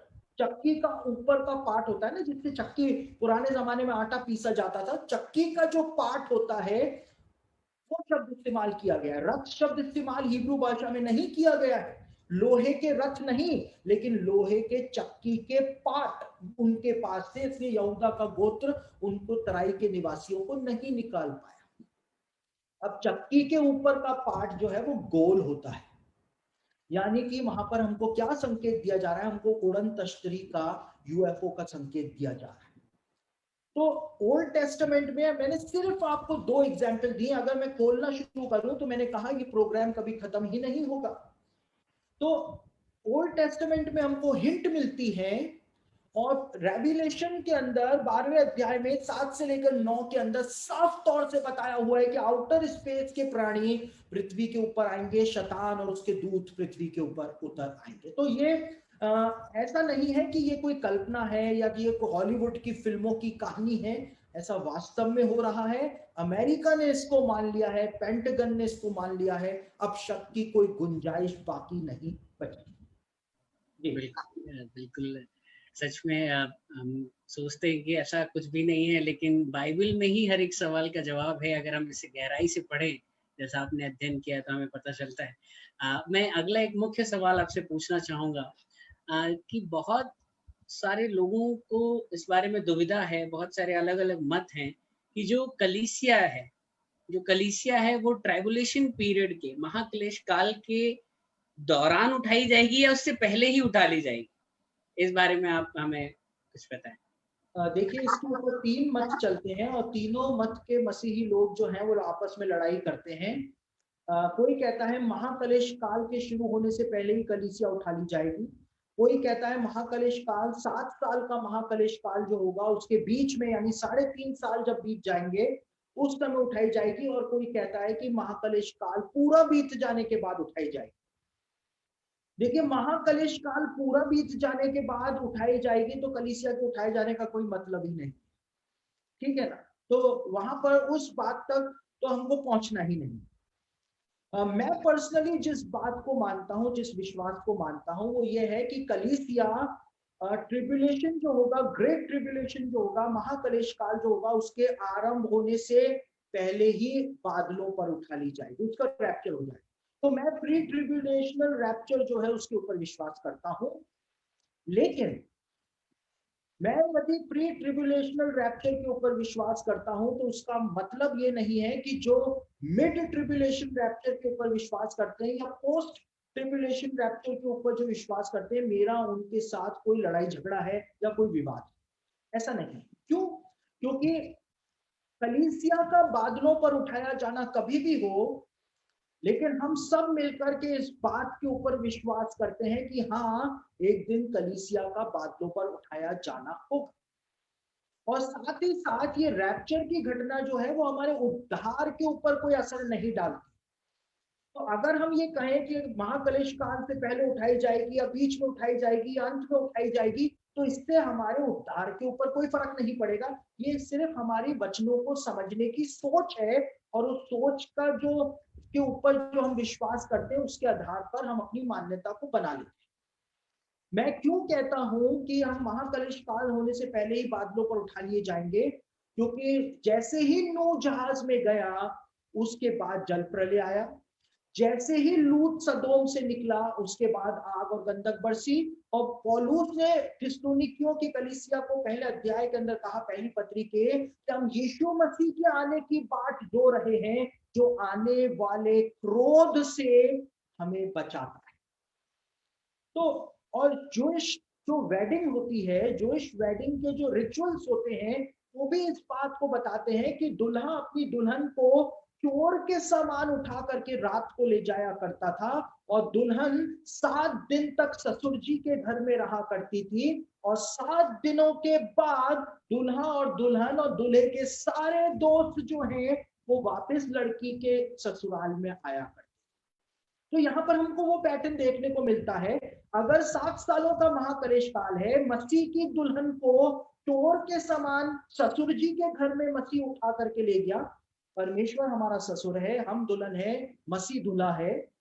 तो हम लोग यदि ससुर जी के घर में 7 सालों तक रहे, 7 सालों के बाद यीशु मसीह का एक्चुअल वास्तविक एक्चुअल दूसरा आगमन होगा, और जब वो आएगा तो स्वर्गीय सेना भी आएगी, हम भी पीछे पीछे आएंगे। तो जो पैटर्न्स बाइबल में दिए गए हैं वो इंगित करते हैं इसको कि वास्तव में कलीसिया महाक्लेश काल से पहले उठा ली जाएगी। लेकिन ये विवाद का कोई मुद्दा नहीं है कि कलीसिया कब उठा ली जाएगी। जब परमेश्वर चाहेगा कि दुल्हा अपनी दुल्हन को लेकर के आ जाए, परमेश्वर हमको उठा लेगा। तो इस बात पे बहस करने से अच्छा है कि हम रैप्चर के लिए अपने आत्मिक जीवनों को तैयार करते रहे। जी, thank you so much pastor. सच में एक बहुत बड़ा एक विषय है जो आपने आज हमें क्लियर किया, लोगों के मन की दुविधाओं को अपने वचन से समझाया। हम अंत की कुछ सवालों को लेने जा रहे हैं, और जैसा हमने कहा था कि कोई अपने सवाल को भी पूछ सकता है, तो आप लोग इस मीटिंग को छोड़े नहीं। अंत में हम एक सवाल कम से कम जो पास्टर चूज करना चाहेंगे, आप चैट बॉक्स में लिख सकते हैं। वो पास्टर उसका जवाब देंगे, वो he will choose the question. आप व्हाट्सएप कर सकते हैं हमें। और मैं आपसे पास्टर ये पूछना चाहूंगा कि क्या वाचा का जो संदूक है आज भी इस पृथ्वी के ऊपर कहीं विद्यमान है, और अंत के दिनों में इसका कुछ जो है इसमें हम देख सकते हैं कि कुछ महत्व होने वाला है?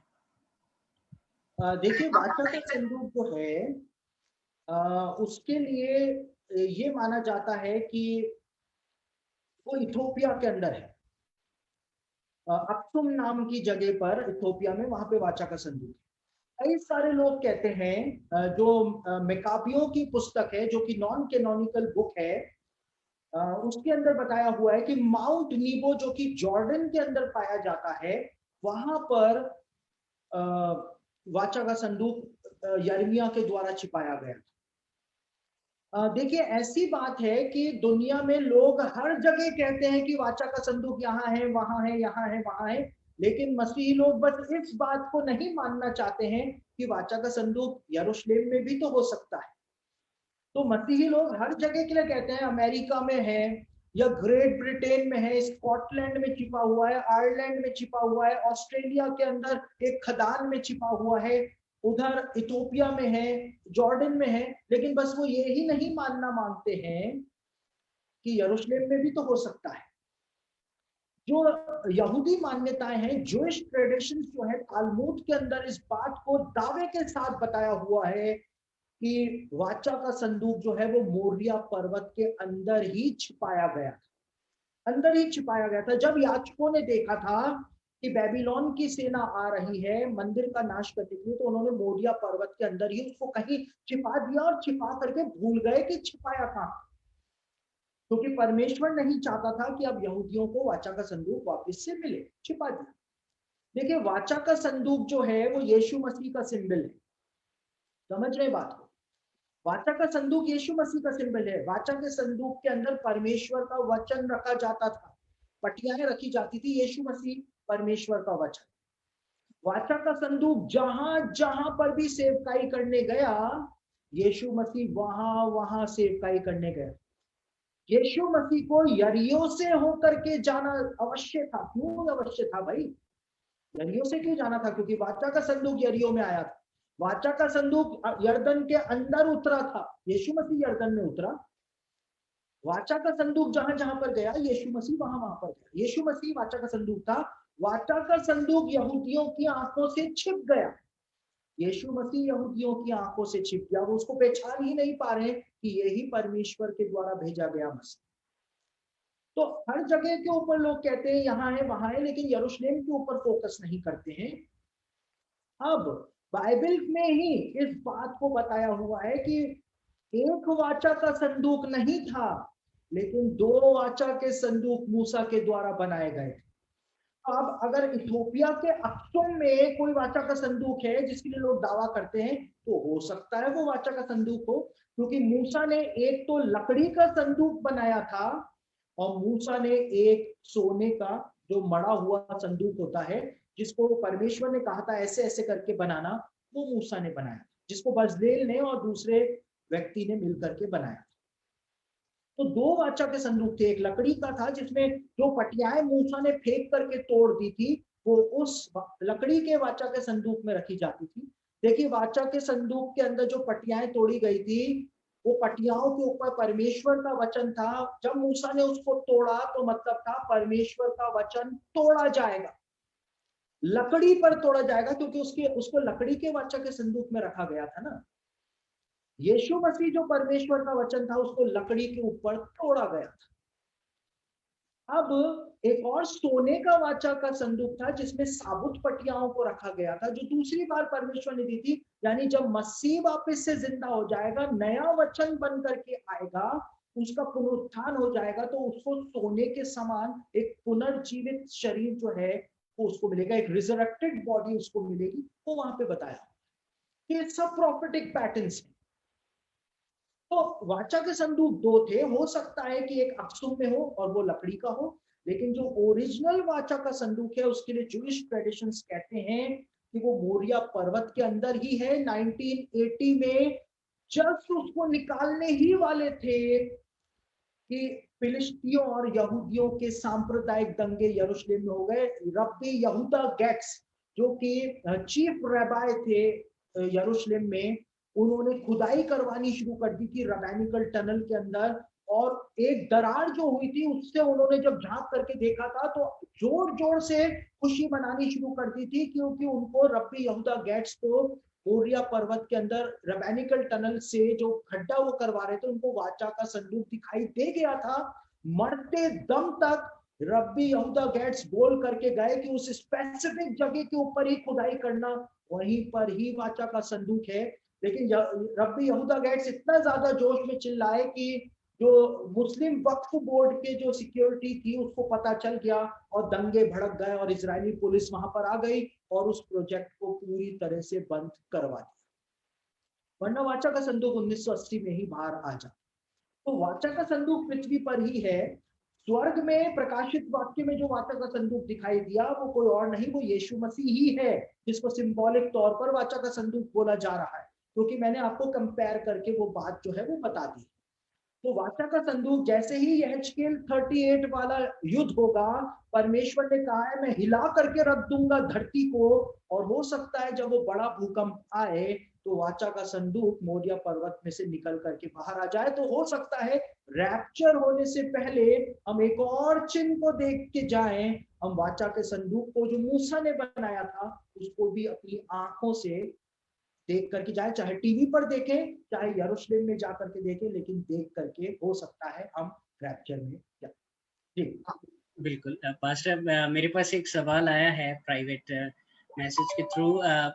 सवाल ये है, आप बताना चाहेंगे इस बारे में कि जो अदन की वाटिका है, क्या वो इसी पृथ्वी पर आज भी विद्यमान है, इन सम फॉर्म, विजिबल, इनविजिबल? इस बारे में आप प्रकाश डालें। हमारे व्यूअर्स की तरफ से ये सवाल आया है, आप इस बारे में जवाब देंगे।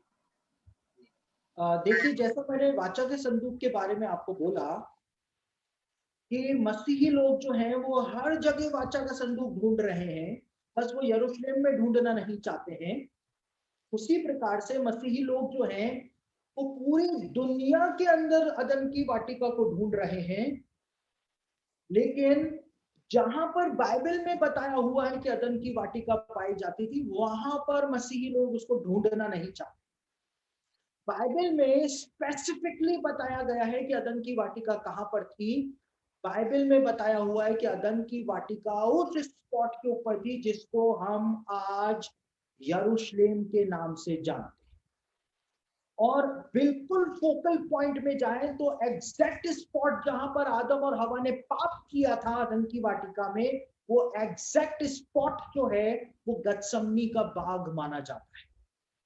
ठीक है, और इसीलिए अपने पकड़वाए जाने से पहले यीशु मसीह गतसमनी के बाग में था, गतसमनी की वाटिका में था, वो वहां पे आया जाया करता था, क्योंकि यीशु मसीह उस रात को इसलिए भजन गा करके गतसमनी के बाग में गया था कि जिस जगह के ऊपर आदम और हवा फेल हो गए, उसी एग्जैक्ट स्पॉट पर अब परमेश्वर का पुत्र आ गया है। उसी एग्जैक्ट स्पॉट से उद्धार के काम को यीशु ने करना शुरू किया। Exact spot. अब मैं क्यों ऐसा बोल रहा हूं, क्योंकि आप तालमुद जो यहूदियों का ग्रंथ है उसको उठा करके पढ़ लीजिए।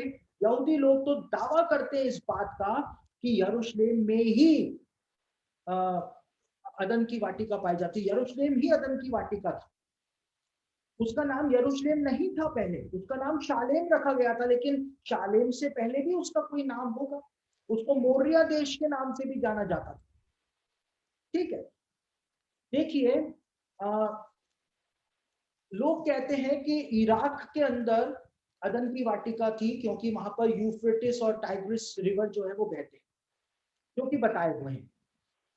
लेकिन अगर आदम इराक में रहता था तो दुनिया का सबसे प्राचीन नगर जो आज ढूंढा गया है वो इराक में नहीं मिला है। दुनिया का सबसे प्राचीन नगर जो है वो यरियो माना जाता है, 10,000 साल पुराना।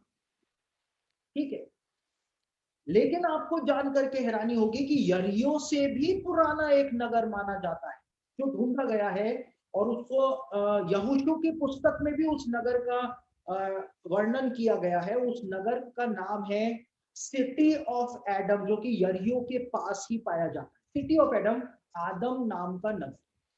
और लिखा हुआ है यहोशू की पुस्तक में कि परमेश्वर ने जब यरदन नदी को रोका तो यरदन नदी का जल जो था वो आदम नाम नगर पर सिटी ऑफ एडम तक रुक गया था, लिखा हुआ है बाइबल में। तो सिटी ऑफ एडम, जहां पे एडम रहता था, वो यरियो के पास है, यरूशलेम के ईस्ट में, पूरब दिशा में है। पूरब दिशा में निकाल दिया था, पूरब दिशा में ज्वालामयी तलवारों को नियुक्त कर दिया था। तो सबसे प्राचीन नगर तो इजराइल में पाया गया है, सिटी ऑफ एडम। तो इराक में तो पाया ही नहीं गया, तो आदम वहां पर कैसे रह सकता था।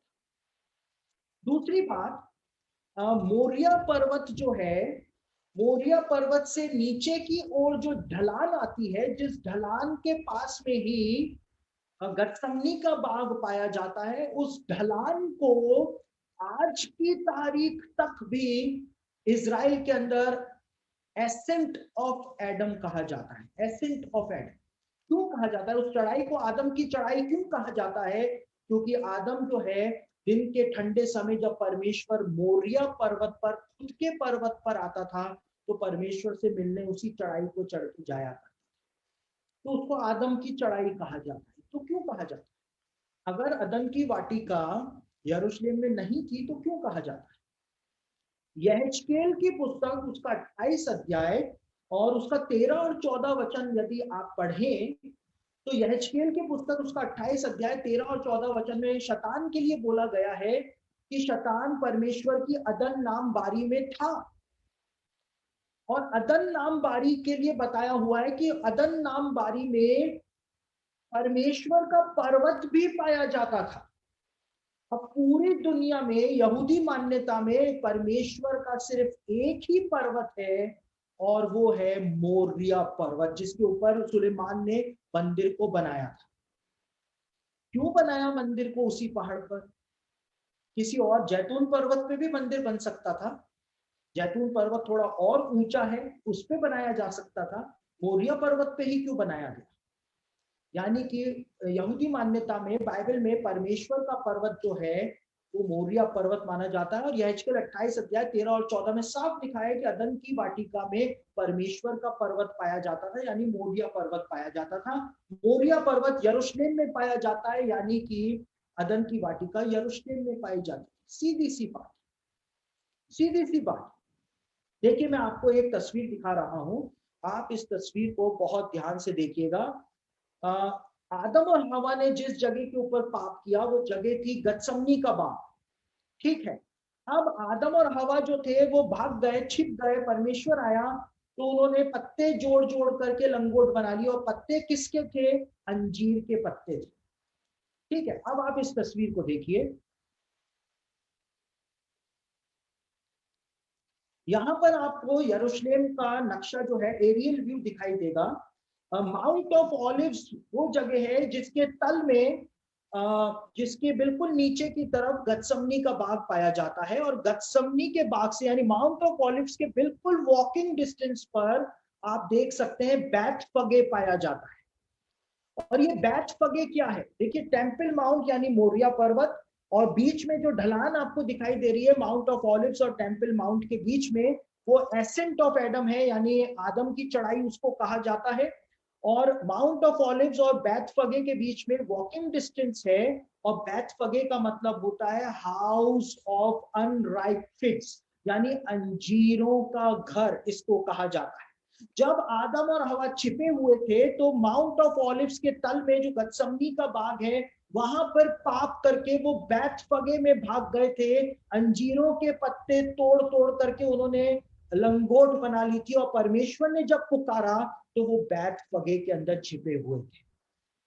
तो सारे एविडेंस जो है हमको बताते हैं कि अदन की वाटिका यरूशलेम में ही पाई जाती है। अब एक और चिन्ह देकर के अपने आंसर को खत्म करूंगा। एक नदी थी जो अदन की वाटिका में से निकलती थी, एक महानदी थी जो आगे जाकर के 4 धारा हो जाती थी, ठीक है। दुनिया में ऐसी कोई सी भी नदी नहीं है जो एक महानदी से 4 नदियां बनती, ठीक है। अब क्यों बाइबल स्कॉलर्स इराक के अंदर ढूंढ रहे हैं? इसलिए ढूंढ रहे हैं क्योंकि वो कहते हैं कि टाइग्रिस और यूफ्रेटिस रिवर जो है वो इराक में पाया जाता है, जिसका नाम उत्पत्ति की पुस्तक में मूसा ने बताया है। लेकिन यदि हिब्रू बाइबल को पढ़ें तो हिब्रू बाइबल के अंदर साफ तौर से बताया हुआ है कि वो 4 धारा जो वो नदी हो जाती थी, जो अदन की वाटिका से निकलती थी, वो 4 धारा हो जाती थी। वो 4 धारा के लिए जो हिब्रू बाइबल में वर्ड इस्तेमाल किया गया है वो वर्ड है रशीम। और रशीम का मतलब हिब्रू भाषा में 4 धारा नहीं होता है। एक नदी से 4 नदियां बन जाए ये रशीम का मतलब नहीं होता है, लेकिन हिब्रू भाषा में रशीम का मतलब होता है कि एक नदी बहते बहते अंडरग्राउंड हो जाए और 4 अलग अलग जगहों के ऊपर निकल जाए, वो मतलब होता है रशीम का। यानी कि अदन के अंदर से एक महानदी निकल करके अंडरग्राउंड हो जाया करती थी और 4 अलग अलग जगहों पे फूट करके निकला करती थी। कहां कहां पर निकला करती थी? टाइग्रिस और यूफ्रेटिस के रूप में निकला करती थी, गीहोन के रूप में निकला करती थी। यहूदी रब्बी कहते हैं कि गीहोन जो है वो नील नदी के रूप में बह रही है, और पिशोन नदी के रूप में निकला करती थी। आपको जान करके हैरानी होगी, यहूदी टेक्स्ट बताता है कि ये पिशोन नदी और कोई सी भी नदी नहीं है, ये भारत में बहने वाली गंगा नदी है, जिसको जूइश टेक्स्ट में पिशोन नदी कहा जाता है, पाइसन कहा जाता है, और हिंदू मान्यता में इसको स्वर्ग की नदी कहा जाता है। समझ रहे हैं बात को? अदन की वाटिका में से निकली हुई ये गंगोत्री ग्लेशियर से बनती है, लेकिन जो भारत के जो साइंटिस्ट हैं वो बताते हैं कि गंगोत्री ग्लेशियर से तो गंगा नदी बनती ही है, लेकिन गंगा का मुख्य स्रोत जो है वो गौमुख नाम की गुफा है, जहां अंडरग्राउंड चैनल से भी गंगा जो है वो बन करके गौमुख से बाहर आती है। तो सारे एविडेंसेस क्या बताते हैं, और ये तो कुछ एविडेंसेस बताए हैं। मैंने एक पूरी बुक जो है इस विषय के ऊपर लिखी है।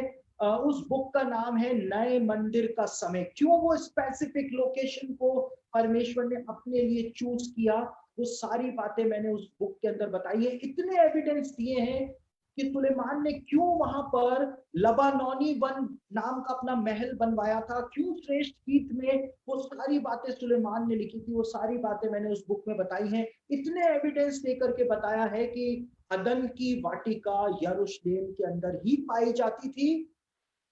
और यदि आज आपको अदन की वाटिका को देखना है, महसूस करना है, छूना है, तो आप अदन की वाटिका में यरूशलेम में जा सकते हैं। अब एक आखिरी बात, एक महानदी बहती थी जो अंडरग्राउंड हो जाती थी, लेकिन यरूशलेम में तो कोई नदी पाई ही नहीं जाती।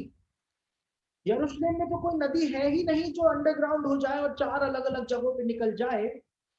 लेकिन आपको जान करके हैरानी होगी कि अभी पिछले कुछ सालों में जब इजराइल के अंदर मेट्रो ट्रेन का काम चल रहा था अंडरग्राउंड, और जो खुदाई हो रही थी, तो वो खुदाई रोकने पड़ गई। जियोलॉजिस्ट को बुलाया गया और पता लगा कि मिडिल ईस्ट की सबसे बड़ी महानदी जो है वो यरूशलेम के नीचे अंडरग्राउंड बह रही। और जियोलॉजिस्ट जो जियोफिजिस्ट हैं और जियोलॉजिस्ट जो हैं, उन्होंने, इजराइल के जियोलॉजिस्ट ने, साइंटिस्ट ने बताया कि भूकंप की वजह से ये महानदी जो यरूशलेम में ऊपर बहा करती थी, ये भूकंप की वजह से अंडरग्राउंड हो गई। और यहेजकेल में लिखा हुआ है कि जब मसीह आएगा और बड़ा भूकंप आएगा, तो ये नदी जो है वो मोरिया पर्वत से वापस टूट जाएगी और वापस से बहना शुरू हो जाएगी। तो नदी भी है, रशीम भी है, और अदन की वाटिका भी है। तो अदन की वाटिका कहाँ है? अदन की वाटिका यरूशलेम के अंदर पाई जाती है आज की तारीख। नूह के जमाने में जब जल प्रलय के समय लिखा हुआ है कि गहरे सागर के सारे सोते फूट निकले, यानी कि सेडिमेंट्री रॉक्स भी भूकंप की वजह से फट गई थी। तो भूकंप की गतिविधियों की वजह से हो सकता है यरूशलेम की ये महानदी अंडरग्राउंड हो गई। गुजरात में जब भूकंप आया था तो कई सारी नदियां, जो छोटी नदियां थी, वो अंडरग्राउंड हो गई थी। भारत के अंदर जो सरस्वती नदी बहा करती थी, वो आज अंडरग्राउंड बह रही है, अजमेर के नीचे से बह रही है। बोलिए इससे बड़ी बात क्या हो सकती है? तो महानदियां अंडरग्राउंड हो जाती हैं, इस बात के साइंटिफिक एविडेंसेस भी हमारे पास। जी बिल्कुल, मैं धन्यवाद देना चाहूंगा। आपने करीबन 600 घंटों का भी जो नॉलेज है वो हमें 60 मिनट के आसपास में देने की कोशिश करी है। मैं दिल से आपका धन्यवाद करता हूँ। ये सबसे अच्छा इंटरव्यू था लाइव का जो मैंने लिया है और जो मैंने खुद सुना भी, इसका पार्ट रहा हूँ। और ये हमारे लिए एक आशीष का कारण रहा है कि आप हमारे बीच में आए हैं। प्रभु आपको बहुत आशीषित करे। And it was really a gift from God कि आप हमारे बीच आए। और मेरा बेटा है आज, इसका बर्थडे है 20 जुलाई। He is big fan of you. इस बार बार जिद कर रहा था that I just want to come and say praise the Lord. Praise the Lord. Praise the Lord. Thank you so much, Pastor. Now we are going to conclude it, and I will pass it on to Sister Blessy. Over to you, Sister. Okay, thank you so much. Thank you. मैं अपने दिल से, सबसे पहले मैं परमेश्वर के दास pastor Clive का बहुत ही दिल से धन्यवाद देना चाहूंगी। सच में जवानों के लिए सबसे पहला एक्सपीरियंस लॉकिंग मीटिंग के अंदर ऐसा है कि हमें इतना ज्यादा गहराई से आगे के बारे में समझ आया। सच में आपने आज हमारी सबकी आंखें खोल दी, क्योंकि हम हमेशा क्या करते हैं, हम सब बोलते हैं, हमारे दास लोग भी कहते हैं कि परमेश्वर आएगा, यीशु मसीह दोबारा आने वाला है, तो हम सब बहुत ज्यादा हल्के में ले लेते हैं। पर सीरियसली आज आप सब आपने सच में हमारी आंखें खोल दी, इसलिए मैं आपका बहुत ही दिल से मैं धन्यवाद देना चाहूंगी। Specially life light ministry department की तरफ से, हिंदी डिपार्टमेंट की तरफ से भी मैं आपका स्वागत करती हूँ एंड धन्यवाद देती हूँ कि आप अपना समय निकाल कर यहाँ आए। God bless you and your family. और इसी के साथ साथ प्रोफेसर तिवारी सर, आपका भी मैं तहे दिल से धन्यवाद देना चाहूंगी कि आपने हमारे जो मनों के अंदर जो सवाल थे वो आपने हमारे से आपने इंटरव्यू में पूछा, उसके लिए भी मैं बहुत ही ज्यादा धन्यवाद देना चाहूंगी। आपने पूछा, thank you so much and God bless you all. आइए हम आखिरी प्रार्थना की ओर बढ़ते। उससे पहले मैं आप सबके साथ एक और चीज मैं आपके साथ शेयर करना चाहूंगी कि हम सब ने आज एक बात सुनी कि यीशु मसीह कितना जल्दी आने वाला है। हम सब ने सुना, उसके जितने भी एविडेंसेस थे हमने सबने सुना। मैं ये चाहूंगी कि आप सब ये सिर्फ सुनकर अब जाने वाले ना बने। मीटिंग खत्म होने के बाद आप अपने लिए एक समय निकालें और इसके बारे में आप थोड़ा अपने अंदर मनन करें, अध्ययन करें और अपने आप के बारे में सोचे और पूछे कि मैं कितना तैयार हूँ परमेश्वर उस स्वर्ग में पहुंचने के लिए, या यीशु मसीह जब दोबारा आएगा तो और मैं उसके लिए शायद तैयार हूँ या नहीं, मैं उन यीशु मसीह के साथ जाऊंगा या नहीं। वो आपको सोचना और उसके बारे में समझिए और उसके बारे में आप प्रार्थना करिए कि आप उसके लिए तैयार हैं या नहीं। तो प्रिय जवानों, मैं आपसे बस यही बोलना चाहूंगी, आप अपने आप को तैयार कीजिए। यीशु मसीह का आगमन बहुत ही जल्द है, बहुत ही निकट है। इसलिए आइए हम प्रार्थना के साथ इस सेशन को बंद करेंगे। तो मैं I over to you professor Tiwari sir की प्रार्थना करके बेनेडिक्शन दे। Thank you so much sister. प्रभु ब्लेस करे। मैं आप सभी से अनुरोध करूंगा कि आप सभी पास्टर सचिन क्लाइव को फॉलो करें। I am not here to advertise और मार्केट। पर्सनली आप अगर ब्लेस होना चाहते हैं, स्पिरिचुअली ग्रो करना चाहते हैं, आप उसको सब्सक्राइब करें। उनके चैनल को यूट्यूब पे आप the watchers and Sachin Clive डालेंगे, you will find so many videos and प्रभु आपको आशीषित करेगा। आइए हम अंतिम प्रार्थना की ओर जाएं। धन्यवाद देते हैं अनुग्रहकारी जीवित महान और सामर्थ्य पिता। मैं धन्यवाद देता हूँ आपके अभिषिक्त दास के लिए प्रभु, आपके श्रेष्ठ दास के लिए प्रभु, जिन्होंने परमेश्वर पिता बहुत ही नम्रता के साथ प्रभु हमारे इस निवेदन को स्वीकार किया प्रभु, कि वो परमेश्वर पिता इस मीटिंग में आकर प्रभु हमारा मार्गदर्शन कर सके। बहुत सारे सवालों को परमेश्वर पिता आज आपके दास ने प्रभु वचन के द्वारा परमेश्वर पिता, यस लॉर्ड, वचन के द्वारा समझाया प्रभु। ओ प्रभु आप उनको ब्लेस करें प्रभु, आप उन्हें आशीषित करें। उनकी मिनिस्ट्री को परमेश्वर पिता विश्व के छोर छोर तक आप जैसे बढ़ा रहे हैं प्रभु, और अधिक परमेश्वर पिता फ्लरिश करें, प्रॉस्पर करें परमेश्वर पिता। जितने भी लोग जुड़े उनको भी ब्लेस करते हैं प्रभु। वो परमेश्वर पिता आप महान है प्रभु, आप जल्द आने वाले, हमें तैयार होने का अनुग्रह दे प्रभु। यीशु के नाम से मांगते हैं, सुने और कबूल करें पिता, आमीन। अब हमारे पिता परमेश्वर यहोवा का प्रेम, प्रभु यीशु मसीह की दया और पवित्र आत्मा की सहभागिता अब से लेकर सदा तक हम सब के साथ होती रहे, आमीन आमीन। सबको जय मसीह की। Praise the Lord. Thank you.